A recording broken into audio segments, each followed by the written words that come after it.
Hey y'all, today I'm at the Gray Cemetery in Stewart County, Tennessee.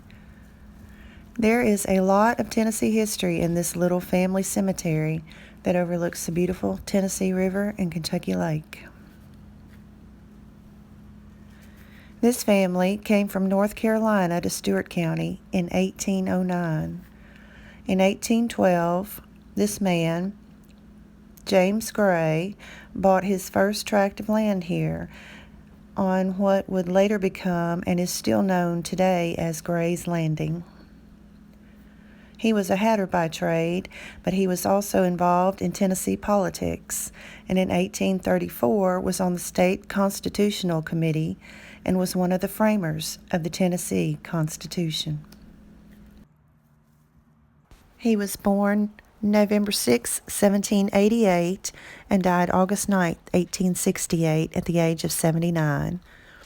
Mr. Gray has a biography written on the back of his headstone that reads, "A captain in the War of 1812, commanding a company at the Battle of New Orleans, receiving an honorable discharge.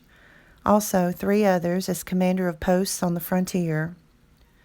A member of the Tennessee legislature 8 years, served 2 years in the convention, joined the church in 1840, ordained a minister of the gospel, and served as moderator of the Western District Association a number of years, to the joy of the body.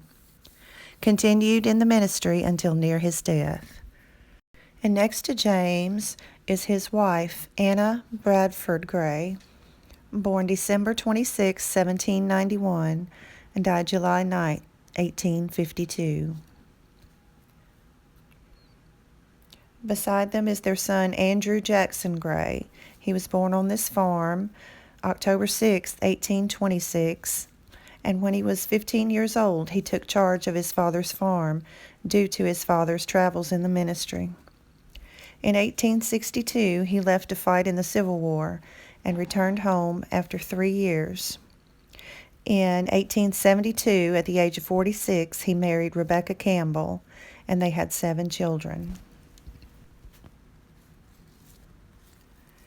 And this is one of their sons, Andrew Jackson Jr., and his wife, Edna Warren Gray. Edna was born October 10, 1888, and died September 16, 1978. Andrew, or Jack as he was called, was born March 26, 1882, and died September 29, 1942. He was also a successful and well-respected farmer and landowner who was active in local politics. He was an advocate for sustainable farming practices as well. In the late 1930s, TVA started acquiring the land in the Tennessee river bottoms for the dam that would raise the Tennessee River to permanent flood stage and create Kentucky Lake. They acquired almost 700 acres from Jack and Edna.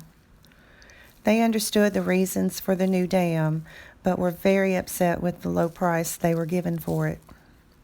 Land that at this point had been in the family for 130 years. As the time for them to leave drew near, Jack and his sons went to look at farms in Kentucky to purchase. Upon their return the next day, the family said likely due to the stress of the move, Jack had a stroke, and he never recovered. He died a few months later. I believe this is where the Gray house was located. I found the daffodils, and that's always an indication of a former home place. But one last story about James Gray. During the Civil War, the residents had problems with guerrillas in the area. They came to rob him one night, and 3 times they drew him up in a noose, threatening to hang him if he didn't tell them where his money was located. He repeatedly told them he had no money. So finally they bound him to a board and laid him before a fire. While his feet burned, he again told them he had no money. So after this, they thought he must be telling the truth, and they left.